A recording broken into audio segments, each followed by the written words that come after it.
I'm in a new room. I've switched locations once more.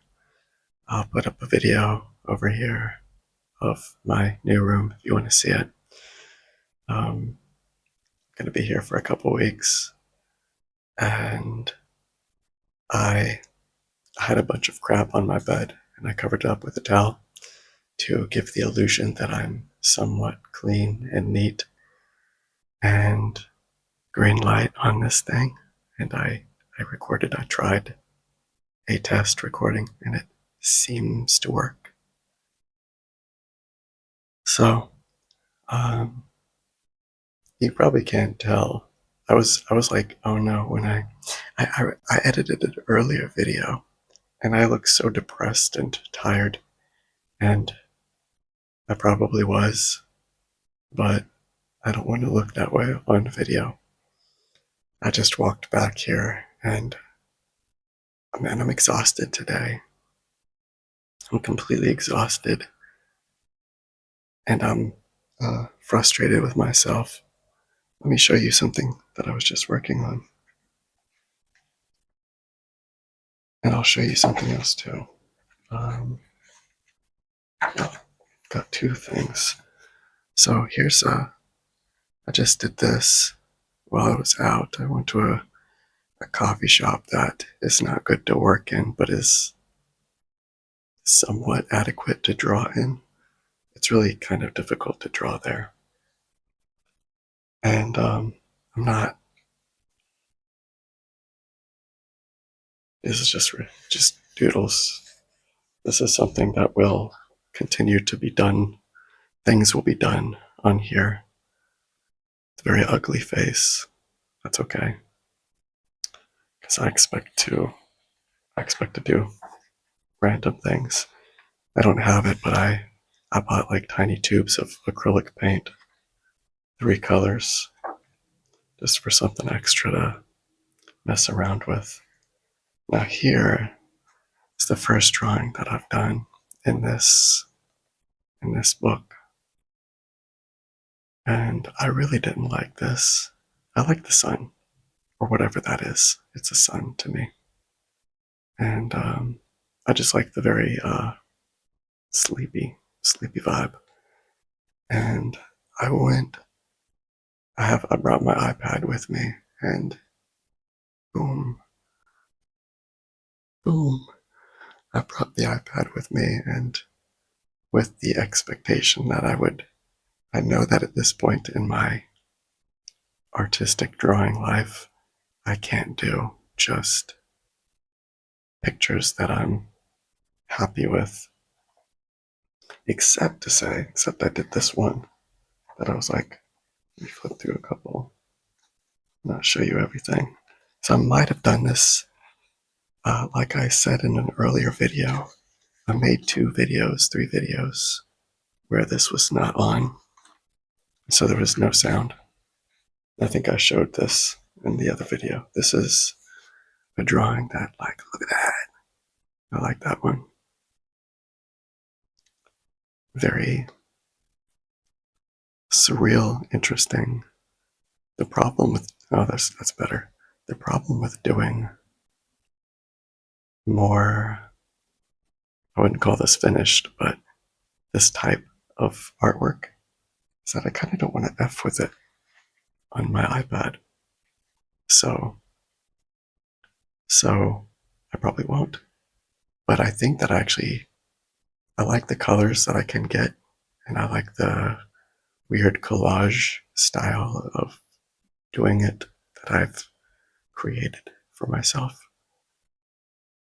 Anyways, you know, I was going to talk about maybe the reason that I'm exhausted, that I don't know. I also have this, I was on Reddit. I haven't been on Reddit too much. I've been doing other things. I'm in Thailand. I've been doing other things. And, but I happened to be on Reddit today and read this: people with autism are more likely to identify as asexual. Why? First of all, I didn't actually read. Of course I didn't. I use Reddit. I didn't read the actual article. And I responded to one and somebody responded back. This is one. Another factor is a sense of self often isn't as strong in autistic people. From what I've read, my own experience corroborates that idea.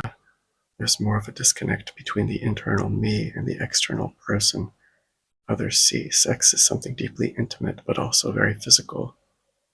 Without a strong sense of self and identity to tie together the mind, brain, and body, sex is less appealing.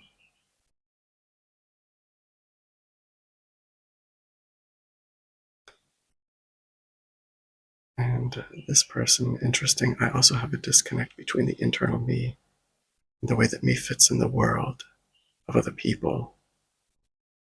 And I have no freaking clue how others perceive me. But I experience myself as having a very strong sense of self.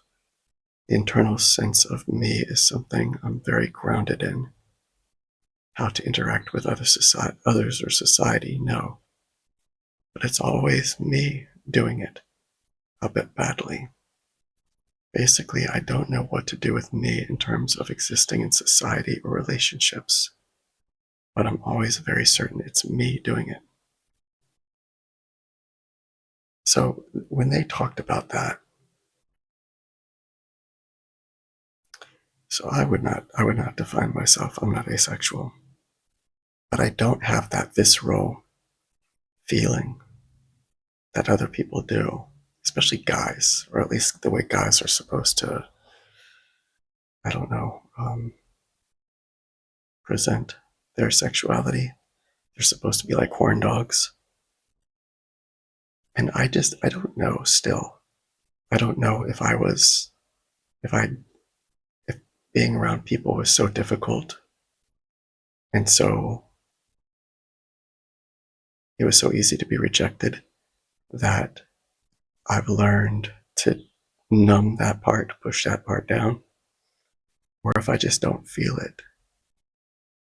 Because even I can see beautiful girl, a hot girl, attractive girl, and I can like logically I can see it and go like, that's attractive to me, but I don't feel like that. Like oh, I want that or whatever.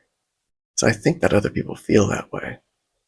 They have that animal magnet that says go for this thing, and I don't have that. And to the point that even like things like friendship, which is not the sexual magnet, but it's the human magnet. I I look at others. I think it's the for me being the way that I am has been so isolating that it's led me to slowly but almost completely shut off the magnet. And I don't know. I look back into my past and I'm like, well, as a kid, did I have it back then? And I don't know. I can't remember. Well, let's read this. In my case, I think it's a combination of autism and ADHD. While I have a very strong sense of self. Well, for me, okay, for me, the sense of self. Sometimes I think I've got a really strong sense of self. And then sometimes I think it's the exact opposite. One of the reasons I'm so exhausted today is that I actually hung out with somebody yesterday. And, well, a guy and his girlfriend. And they live here. The girlfriend's Thai. They've been together for a long time. And the guy is from another country. And I've hung out with them a couple times since I've been here. And it's exhausting every time. And I notice that so much of when I'm around them, I'm trying really hard to like, I don't know what to do. And I don't know how to eat. in front of other people, and I don't know how to eat their food. Like it's barbecue stuff, a lot of a lot of it, and it's meat, and it's like I'm just so like worried about how I'm doing it, and I feel so not vulnerable, but I feel very like I'm being watched, even though neither of them are. I've talked about this before, and so I'm just like hyper aware of what I'm doing in my body, and even just getting the when you're only alone, for me figuring out where to eat is hard enough. It's so fucking hard for me to eat. I end up going to the 7-Eleven probably 80% of the time, if not more. Just buying, I don't know, whatever food you buy at a 7-Eleven. So going to a place, sitting down, ordering the food, I don't know how to order, especially because they're Thai. And I'm like, I get very quiet and I'm just pointing, and they probably are figuring out more from me pointing than actually what I'm saying. And and I walk everywhere. So I walk to the restaurants and stuff. This time, the guy was like, "Hey, why don't you order a Grab, just an Uber over here? Why don't you order a Grab?" That was exhausting. I've been in a Grab. I've never been in an Uber. I've been in a Grab probably like 4 times. Each time I'm like, fucking tired. Just the whole process is anxiety induced. It's crazy. I used to be an Uber driver. I used to be an Uber driver. And that was hard enough. Picking them up, where they were going to be, how they were going to get in, how they were going to act. Was I going to have to talk to them? That was hard enough. I do think it's somewhat harder being a rider. And but part of that is because I've been a driver, and so I'm trying to make their life easier, and I'm trying to whatever. And I could go into the whole story. I'm not going to get into it right now, but I will later. But everything, it was just so many things. And by the end of it, I'm exhausted. And then today, I'm exhausted. And whenever I get this exhaustion, I get the feeling of,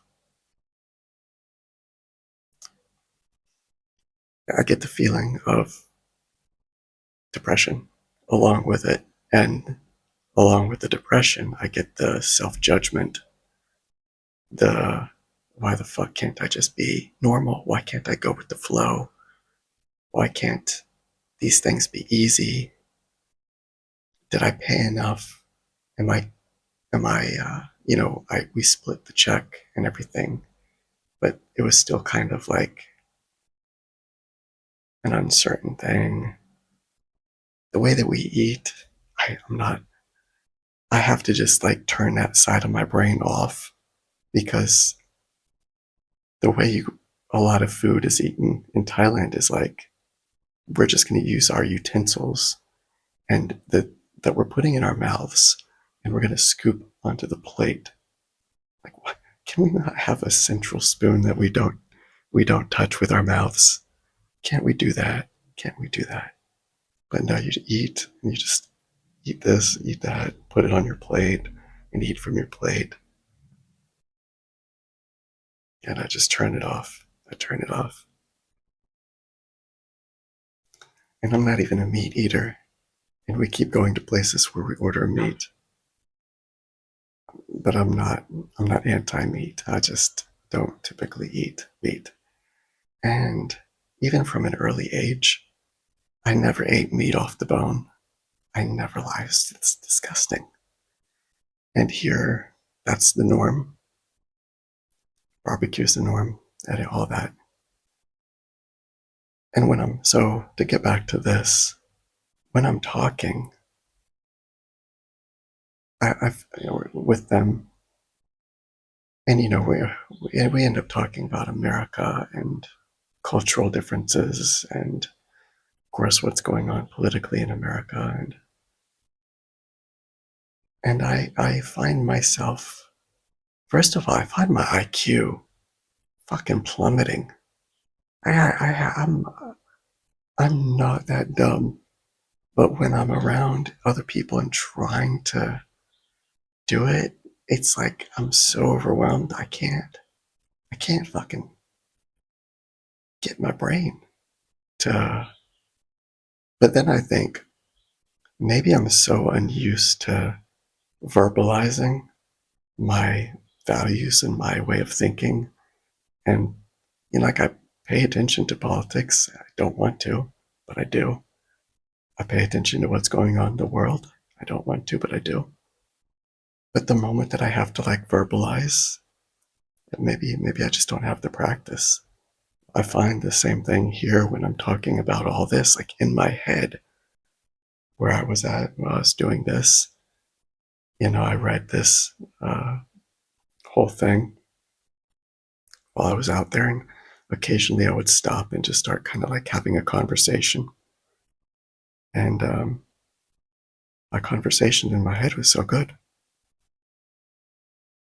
And it's almost like I feel like in a room like this, I have a sense of self. I know who I am. But I ask myself, is it like a fantasy? Is who I am in this room a made up version of myself? Cool version. Let me see. It's still on. Cool version. A guy that can kick ass. And then I get around other guys and they're like this. They're tall. I'm like, damn it. Can't kick anybody's ass up there. I get intimidated so easily. Okay. That's completely off the sexual thing. I don't really want to go sexually talkative right now, but so okay, the ADHD autism, it's all internal and not at all connected to my body. So the idea of doing something so heavily physical with someone else is just vaguely uninteresting. When I read something like that, I think, um, that's what I don't. That's where I'm going. Like I'm not asexual because I can't understand this vaguely uninteresting thought. Every problem I've had with any of that was just the moment that again, it's kind of like talking. The moment that another person is there with me, I'm like, what do you want? What do I want? I don't know what I want.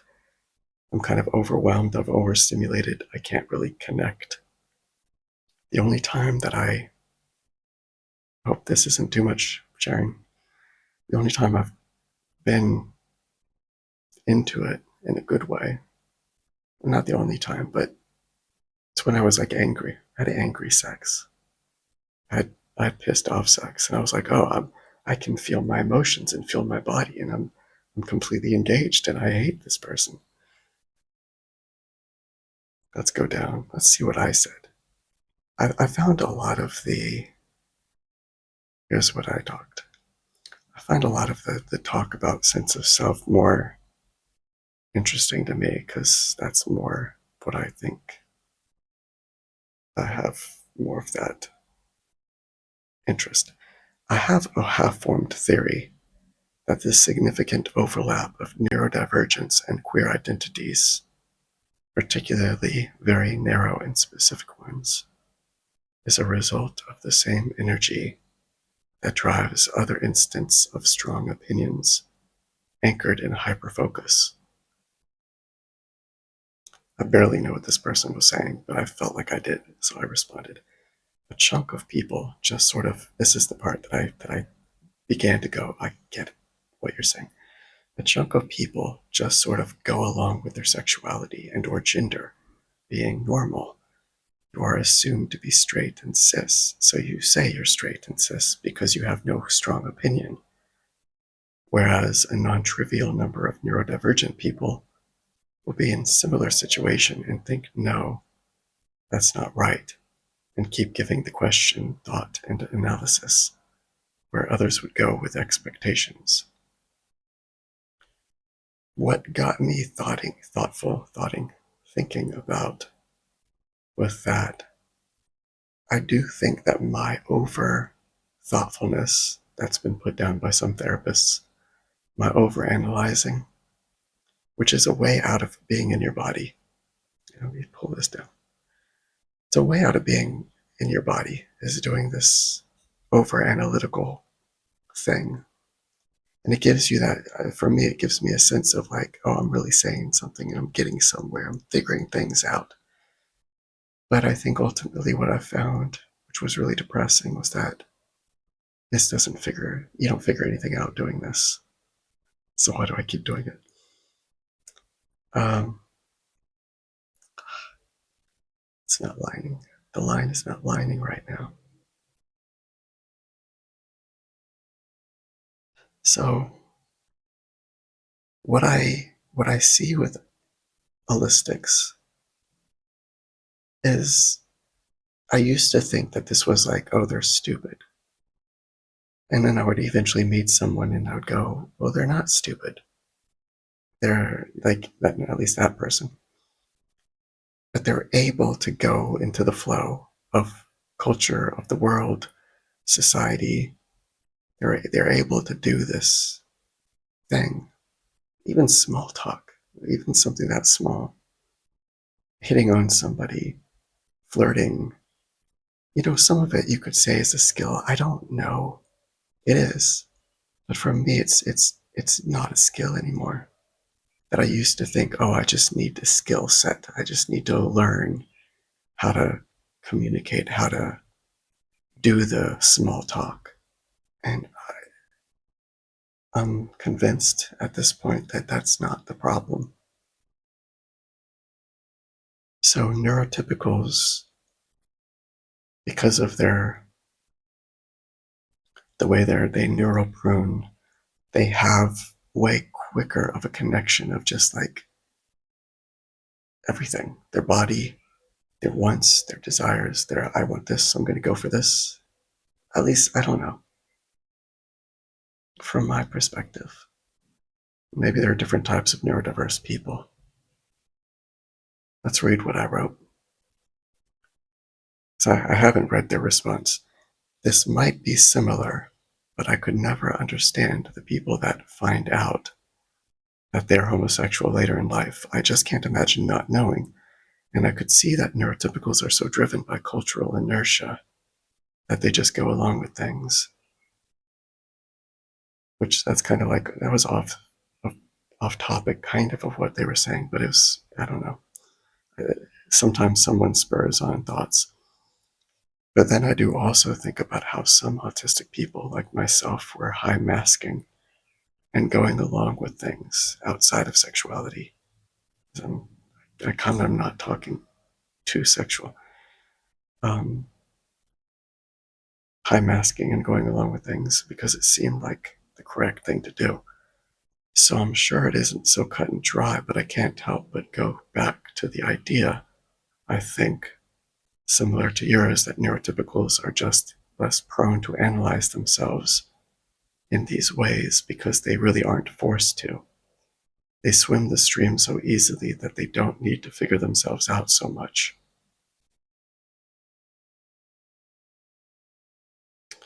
And I think that's true with art, that's true with culture. You know, we become good at the things that we do, or we become better at the things that we do. And when you're kicked out of the group, out of society, or out of whatever, where you just feel that rejection, you have to try to figure out, well, why? Why did I feel this way? Or why did it happen? What's different about me? um, what do I need to do to be normal? If that's, you know, that's where my brain went. Or, how can I be normal so I can be with people? But then I get with this friend that I have, and I'm like, this is exhausting. How can I deal with this? And so I particularly have found myself in a place where I I have to I have to try to not overanalyze anymore. But now I'm faced with this: what am I doing? Which, you watch my stuff, I'm always asking that question: what the fuck am I doing? Let's read. We're talking large populations here, even with the intersections of multiple niches. But I think masking is relevant, especially when you factor in thoughts of this is clearly an issue, but I have so much other crap going on, so let's table it for now. Also, the whole perfectionism thing, which is more ADHD. I'm clearly not a, maybe for this person, I would say, I mean, I've met people that I sense a ton of ADHD in them, that compulsive aspect. And what I've really like wished I had more of was the compulsive, and I don't. But if you're, it's like it's hard. It's hard to talk about these things because yes, it is a huge population, and we're talking like, what's the difference between an ADHD person that actually like is not traumatized, or autistic person that is not traumatized, versus probably the majority that have some amount of trauma and some amount of issues outside of or were caused by their ADHD. See, I'm clearly not a standard issue straight person, but I'm not in a position to be a shiny quintessential example of my chosen queer group. So let's just keep ignoring it.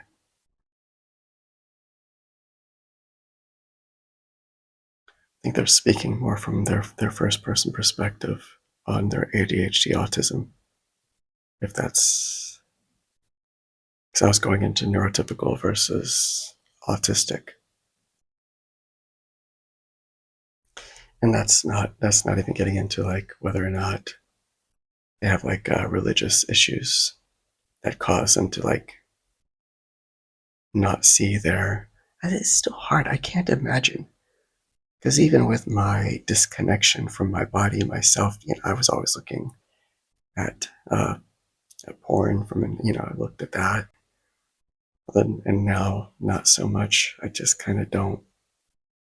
It's so weird to me at this for some reason at this point, and the fact that I'm doing it, the fact that I'm watching two people, it's like kind of weird.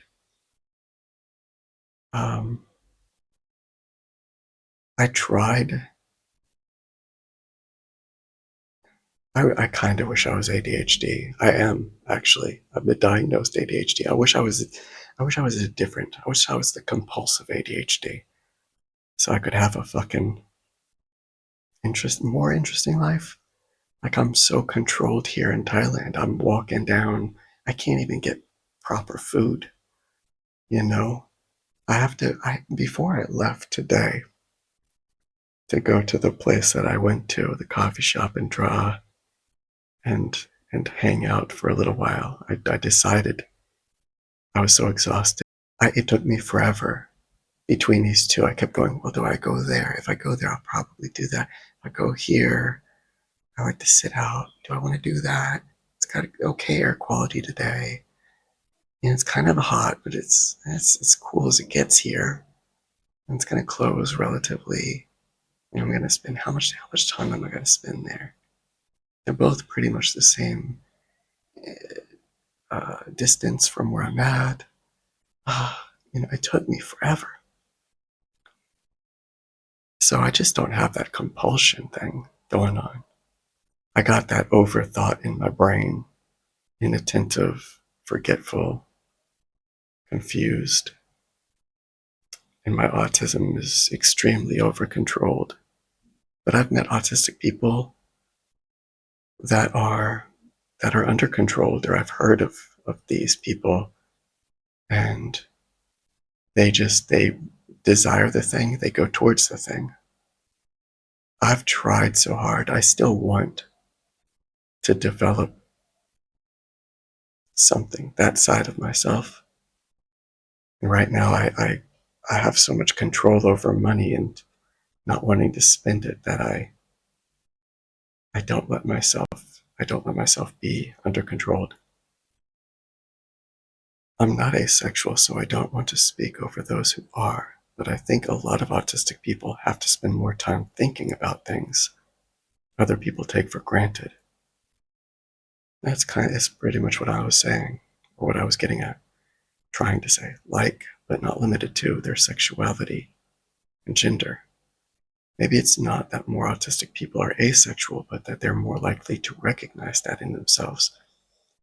Maybe more likely to even say it out loud and allow themselves to, even in a that you don't, anonymous survey or something like that. Some reason autistic people are more likely to be, or know they are, queer in other ways. This doesn't apply to all autistic people, of course, but it is common, a pattern. I also felt, I know there's words for this, but one of the worst things about myself in terms of this, because I would like a different way, but I don't develop sexual feelings towards someone until I've had sex with them. And I don't develop really romantic feelings or thoughts. They don't get embedded into my head, except for like a crush kind of thing, and like an overly over romanticizing about them, to the point where even I'm like, that's a silly. They're not who you're. Although I haven't done that since I was like young, when you're like a teenager. So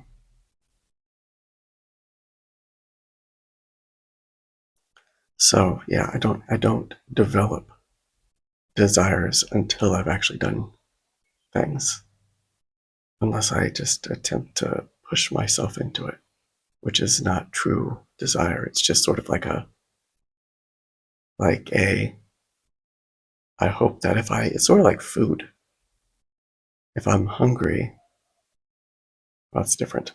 It's like food. If I don't know if I like, I don't know that I've encountered this. I recognize a hunger in my stomach, but it's not until I put that first food up to my lips that I go, oh shit, I am fucking starving. And then I'm like devouring it. And I'm conscious of not, um, whatever. I'm conscious of like that I was hungry, so hungry.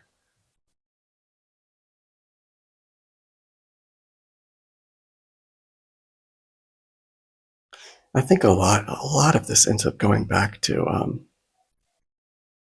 sort of like this is one thing that I kind of needed in order to like get to the place that I recognized that I was autistic, is seeing it through a neurobiological lens or something like that, seeing it through, I'd go to therapy, and therapy just effed me over, because it was all about personality. It was all about not just the feelings, but it didn't have like real, like, I'm like, I need to understand how it's functioning for me to even get past that.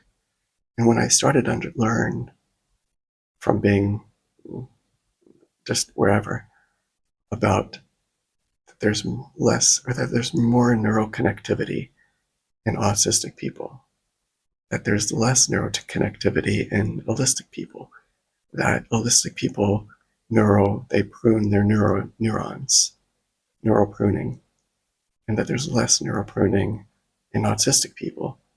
And I go, oh, okay, that makes so much, that's why that happens, or that's why you get, and it was only through recognizing that I was autistic, that I recognized all this sensory overwhelm issues that I have, or you can say neurodiverse or whatever, and how that even is is why it's so difficult with people, and the fact that I'm so over controlled is why I end up having such issues, even ordering food or talking to somebody, is because I'm, especially like I know barely anything Nignoi.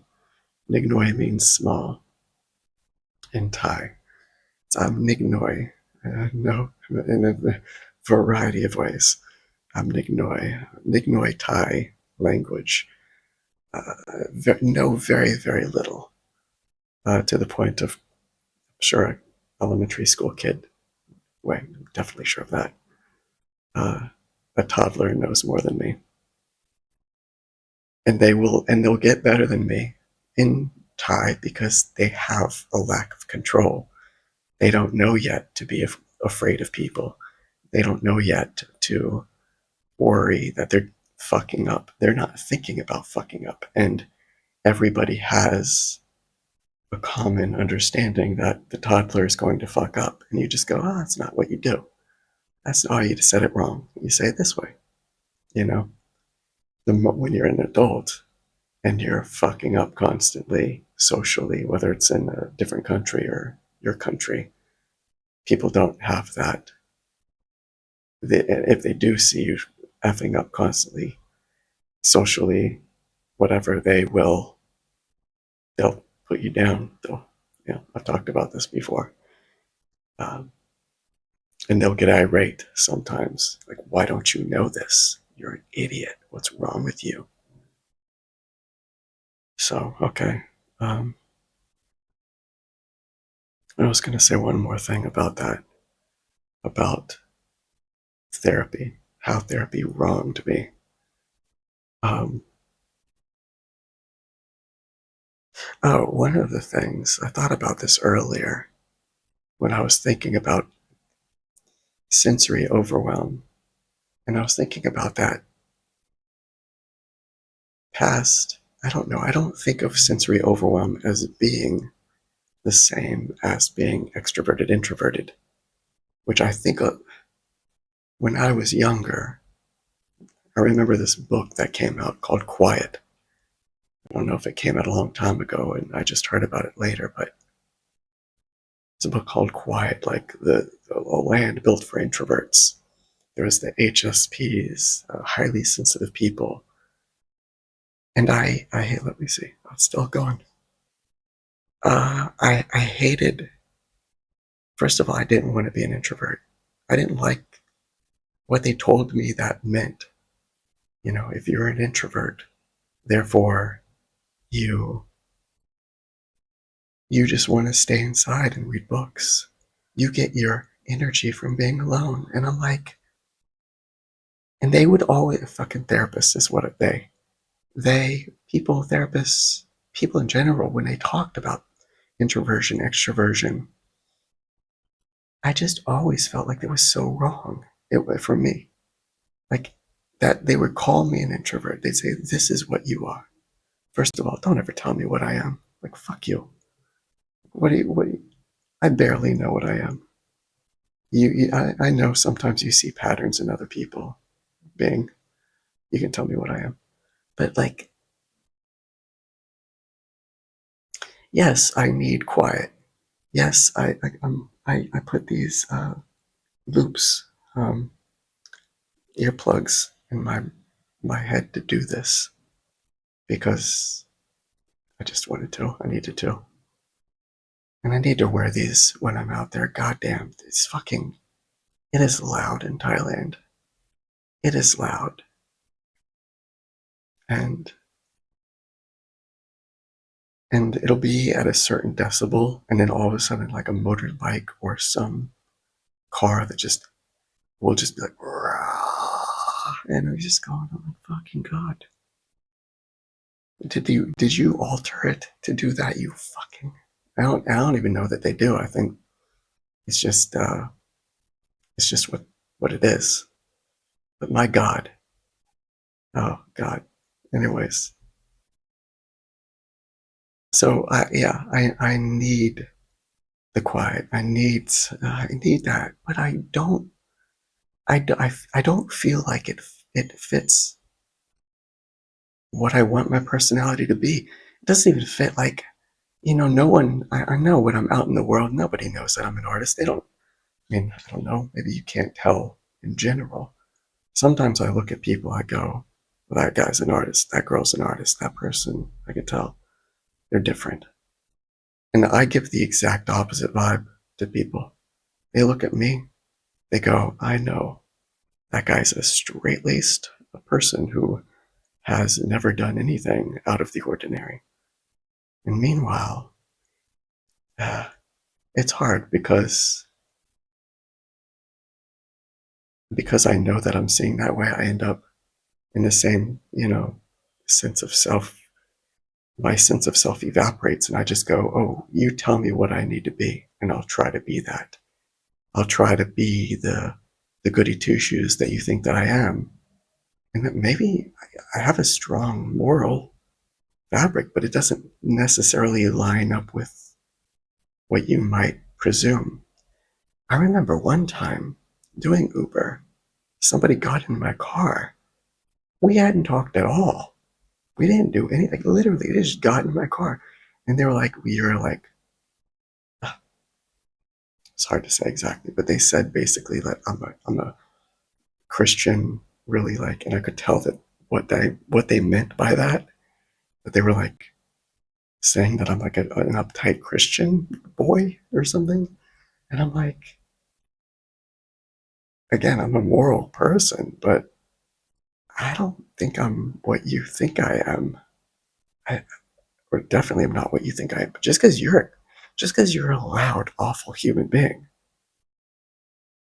and fuck, and get angry. So, okay, I'm gonna end this. This went way longer. I've got it. It's so hard right now to do all this because of the Wi-Fi here. It's usually slow. Um, I found a thing online. My phone's internet is fast, but I have to like chop it into like 60-second segments and then download one at a time because otherwise it'll just cut off.